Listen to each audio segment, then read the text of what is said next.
Hi, I'm Anders. I'm the Chief Sales Officer at GetAccept. I have over 10 years of experience working as a sales leader within the tech industry. And today I'm going to view 3 different clips of movie clips that are sales related and give you some of my reactions based on that. I think it's going to be a lot of fun. Enjoy! The rich get richer, that's the law of the land. Who belongs to the beer? This here is one of the most classic sales scenes out there, I would say. 7:30. Let's see how it has aged over the years. Let's talk about something important. Okay, here comes the big boss from the Mention about main that office. shot, some son of a bitch. Put that coffee down. Coffee's for closers only. Coffees for closers, one of the most classic sales phrases out there still today. I think all sales organizations know about that phrase. But what you want to say is that first, when you do your job, then you can celebrate. Then you can take a couple of minutes to relax. So do your job first. You think I'm fucking with you? I am not fucking with you. I'm here from downtown. I'm here from Mitch and Murray. And I'm here on a mission of mercy. Okay, so of course some of the language is totally inappropriate and so on, but I like that he has a team that he wants to transform from underperformers and he wants to get their attention. And he has a way of doing it where everyone is now listening.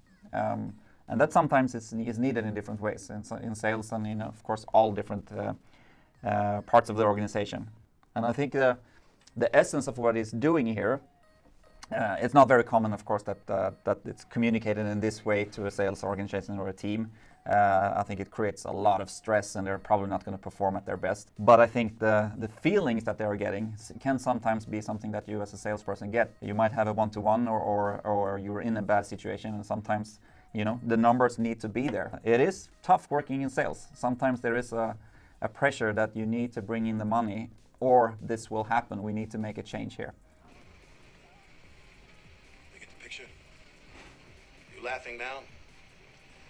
You've got leads. Mitch and Murray paid good money. Get their names to sell them. You can't close the leads you're given. You can't close shit. You are shit. Hit the bricks, pal, and beat it, because you are going out. All right, so that's, I think, something that all sales organizations are debating about. The number of leads that are given to the salespeople in different channels, and the quality of the leads. So typically the sales organization or salespeople, they want more leads, they want better leads, and then there's always a big collaboration with marketing and how we get those leads and so on. So in some cases we need to discuss with salespeople and get them to focus on the things that they can affect. You have the possibilities here, so now it's up to you to close the leads. You can't play in the man's game. I like that there's like a sound of rain going on in the background to give a sense to the scene. Like it's yeah, you can feel the stress of the team. I think that comment would have made you, at least here in Sweden, you would be out of your job. So that's how it is. And I think that's probably appropriate as well.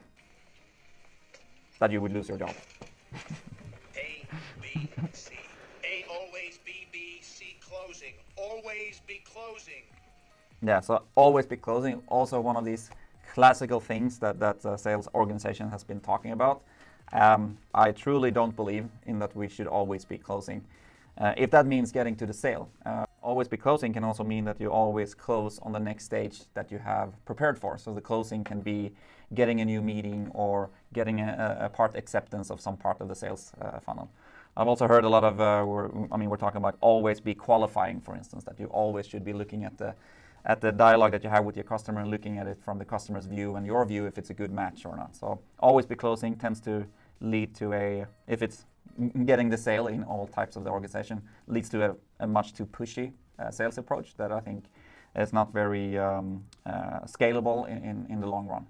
You cocksucker, you can't take this. How can you take the abuse you get on a sit? I can go out there. I wonder if there's any one of you watching this who has ever been to a meeting that has been this abusive, where you've had like someone from above coming in and just pushing everyone down in their shoes. Maybe you can comment on that one. That would be really interesting.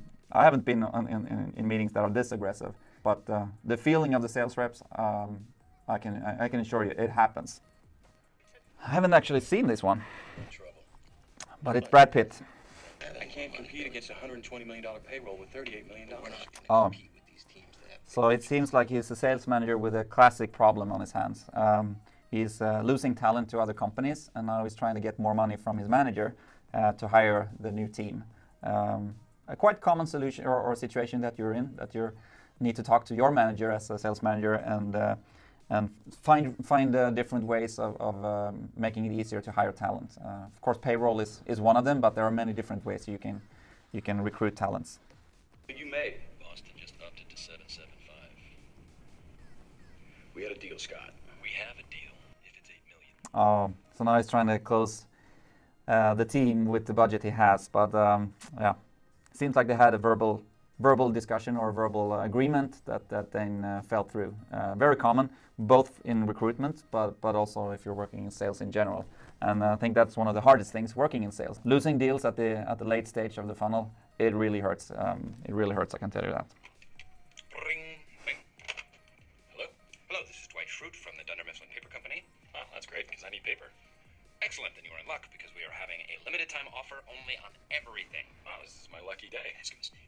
Doing these types of hands-on role-playing, I think, is really good. We try to do that at least every week in some form, where we actually practice and we do the things that we do to customers, but we do it to ourselves. So we have that in our recruitment process. So every candidate needs to actually act out a part of the sales cycle that is relevant. And then sometimes we do cold calling to each other. We practice doing demos or closing meetings or different stages. So actually practicing hands-on is a part that sales organizations do hands-on. Built this country, by the way. Respectful, Dwight, please. Yes, Michael. Could you hold on 1 second? That's my other line. No, but hello? Yeah. No, I'm just on the phone with this stupid salesman. Although I must say, this drill kind of went sideways. I don't know if it's creating any value for anyone at the moment. Please, Mr. Butler. I'm irate right now. Give me the phone. Please give me another chance. Give me the phone. Mr. Butlicker. Give me the phone. Hello, this is Michael Scott, regional manager. This is William Butler. And here comes the manager. Mr. Butlicker, how may we help you? I really don't know what to say about this. It's just a great show, I can say that. I don't think you'll regret it. There is one condition, Michael. Yes, you have to fire the salesman that treated me so terribly. Don't do it, Michael. I haven't seen that clip before, but it's actually genius, I would say. Okay, that was it for today. So thank you for watching. If you've ever been in any of these situations, feel free to comment. We'd love to hear your stories. And remember to always be closing. All right? All right. Thank you. Bye-bye.